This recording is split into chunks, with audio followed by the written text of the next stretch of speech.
Hey guys, Theron Asbury here with Revital Outdoors, bringing another exciting podcast this evening. This evening, we're going to go back to the great state of Georgia, the land of the peaches. We're going to talk to Mr. Dillon Peppers. Last year in the Bulldog division for the BFLs with Major League Fishing, Dillon got a top 10 finish on Lake Oconee.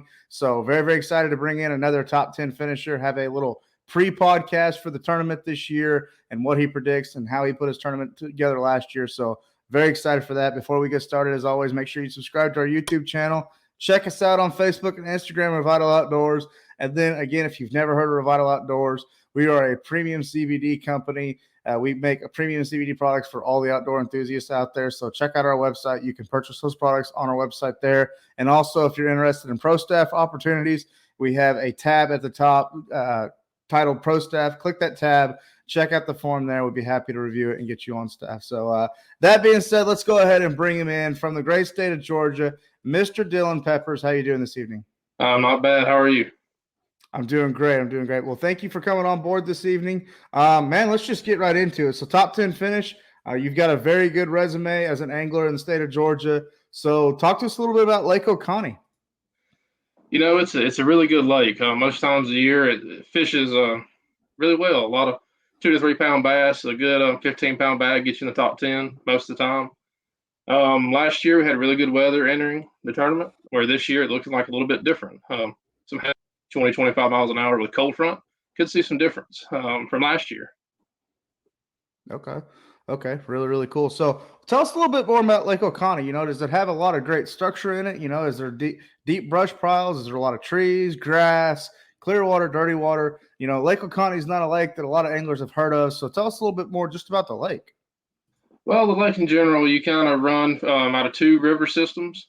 You have the Oconee and Appalachie, and then on the other side, you do have a small feeder river creek, if you want to call it, on the Granite Shoals side. Predominantly docks. As you go down the lake, a lot of grass shows up, water willow, things like that. There's standing timber. Sometimes plays a little bit of a player, but most of the time the docks are pretty much what you see the winds come off of. Okay. So, well, last year, again, we just mentioned top 10 finish in the BFL. You're also a college angler. We should note that you came up from the college rankings. So really, really cool to see another college angler break into the BFL and the Toyota Series. But you got that top 10. Tell us a little bit about how your approach was to Lake Oconee, and then what just developed good for you in the tournament. Did you find it in practice, or just give us a little bit of an idea on what happened? Okay. So I live about 30 minutes from there. So it's a pretty easy lake for me to go to in the afternoons. I have a full-time job, so like a lot of people, I only get to fish here and there, mainly weekends. That year, the lake set up really well.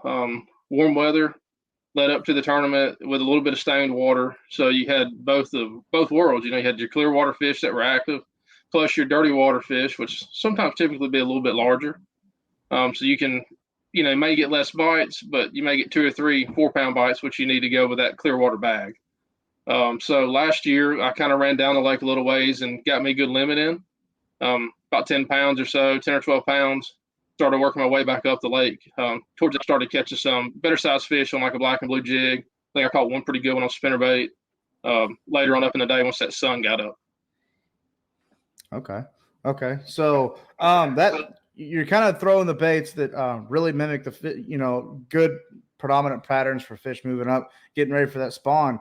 So were you fishing kind of shallow? I mean, were you catching fish that were cruising the bank, kind of thinking about getting up there for the spawn? The fish I caught last year were definitely on the bank. You know, they were 2 to 3 foot off seawalls. Some off the front of the docks is normally like staging up before they go up to the bank early in the mornings. But Lake Oconee is a shallow water fishery. I mean, a lot of really shallow docks. Some brush piles can play as far as getting you a good limit in. But as far as probably the winning bag is going to come in 5 foot or less, in my opinion. Okay. As far as the mix of bag, were you targeting just largemouth, or did you have spots and largemouth? Or, for an angler that's going into this tournament this year, what do they need to focus on? Kind of sounds to me like they need to focus on the largemouth, but what's your thoughts on that? So the spotted bass there, hang on, I lost you for a sec. The spotted bass at Lake Oconee, there's few and far between. There's been some caught, but your predominant species is largemouth. That's what you're going to run into up and down the bank. Even in the deeper water, like down towards like Granite Shoals or down towards the dam, and those on those little bit clear areas, you're still going to run into predominantly largemouth. So I mean, you know where they like to live. They like to live up there in that 10 foot and less. So you can find those docks, a little bit of brush down that way. You can really get you a quick limit. Okay. Okay. As far as this year goes, I know last year you guys had a lot of rain, not so much rain this year, but what do you predict is going to be the biggest difference between last year and this year? So today and yesterday it started raining. I have a small pond at my house, and today it had gotten muddy. So I think some of your feeder creeks and rivers are going to start to get maybe some mud that's not going to be as fishable. It's not going to be like stained mud. It's going to be that really red, tough to fish mud. Now down last, the biggest difference from last year to this year is going to be the weather change. You're looking from going 80s last weekend to they're calling for like a 25 of a low and a 50 of a high with 25-mile-an-hour winds. So you know how that can do to a largemouth fishery. It can kind of knock them in the head, or they could eat like crazy. It just kind of it's on them on Saturday morning. Okay. Well, I have to ask because I know you mentioned a little bit more dirty water in Oconee, but it's just a notorious bait this time of year. Will the Alabama rig factor? Now I do know some guys down the lake. They do throw it. I run into people down when I go down that way. You know, with it being 3 hooks only, a lot of people kind of bypass it. I don't necessarily throw one a lot, but the guys I see down there definitely catch some good limits on it. Um, you don't hear of a lot of winning bags coming off of that bait at Lake Oconee, just because of the staying water seems to play a little bit better of a factor as to the winning bags. Now, to your top 10 bag, yeah, 2 bags could come off of that.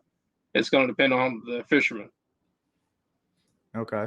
Okay. Now in the springtime, you're throwing a crankbait and a jig. You mentioned black and blue just a minute ago, but you know there's a lot of shad, big shad population in Lake Oconee. But are you relating still more to the red crawfish with that dirty water, or are you going strictly shad patterns?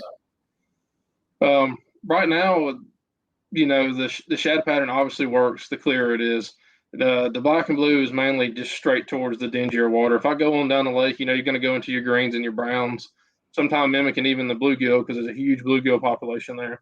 Which with that water, last weekend getting towards the 60s, you know you got fish moving on the bank, some fish gorging on shad to eat. So you got kind of the best of both worlds. You know, a crankbait guy can really wear them out early on little rock points and stuff. But you also have your grass guy who can, you know, he might even get one on a topwater bait, a frog, you know, with that water getting in the 60s up there getting ready to spawn. So, I mean, there's really a pretty big array of baits that could play a factor this weekend. Okay. Okay. You think there will be any fish caught, you know, and I'm thinking on terms of a coangler right now. You think there'll be any fish caught on the Carolina rig or the traditional finesse style baits that a lot of anglers are throwing when those fish are getting up shallow? 100%. With the weather getting like it's going to do, you know, they get kind of finicky. So if you're pro in your boat and you're the co, and I mean, there's a good opportunity behind them if they're really speeding down the bank to kind of slow down and finesse some fish up. My father's a co-angler. He does really well behind guys. He sticks with a pattern, a finesse pattern, a green pumpkin worm, something like that, jig head. You know, you can get you a good 10-pound bag, which anytime as a co-angler, if you can get around that 10-pound mark, you're going to be in check range. Okay. Okay. One last question, kind of off the wall a little bit, change it up a little bit. If you were only limited to one rod on Lake Oconee, what rod would you leave on the deck of the boat for the tournament coming up this weekend? It'd be a 7-3 flipping stick with definitely have a jig on it, and jig's pretty versatile. You know, you can swim it, you can let it hit the bottom. You can do a little bit of everything with a jig. Man, that's just the go-to down there because you're skipping docks. You know, it's the fastest thing you can fish around them. Now, so I'm sure some other guys have some other baits they'd say it was their go-to, but that's definitely my go-to when I need a good fish. Okay, cool. Well, Dillon, I really appreciate you taking time this evening to come onto our podcast for Revital Outdoors. Good luck to you at Lake Oconee this year. Before we let you go, definitely want to give you the opportunity to thank any of your friends, your family, anybody that supports you. I mean, I know you're still an up-and-coming angler, but, you know, looking at your profile, you got a bright future ahead of you. So anybody that helps you get to where you're wanting to be in your fishing career, now go ahead and is the time to mention them. Yeah, I would just like to thank my wife, especially. She lets me go fish every weekend. You know, we have a great relationship. I build my own baits out in the shop at my house, and so lets me hang out there until 9 o'clock at night and stuff. And my dad's my co-angler and partner in all of my tournaments. He's my link at the BFLs, so I would like me as well. My whole family's been there my whole fishing career. I really like to thank them. Fantastic. Well, Dillon, I really appreciate you coming on again. Good luck to you and all of the anglers in the Bulldog division that are fishing Lake Oconee this coming weekend. From all of us at Revital Outdoors, again, I'm Theron Asbury. Be sure to subscribe to our YouTube channel if you haven't already. But more importantly, be safe out there. God bless. And we will talk to you on the next podcast.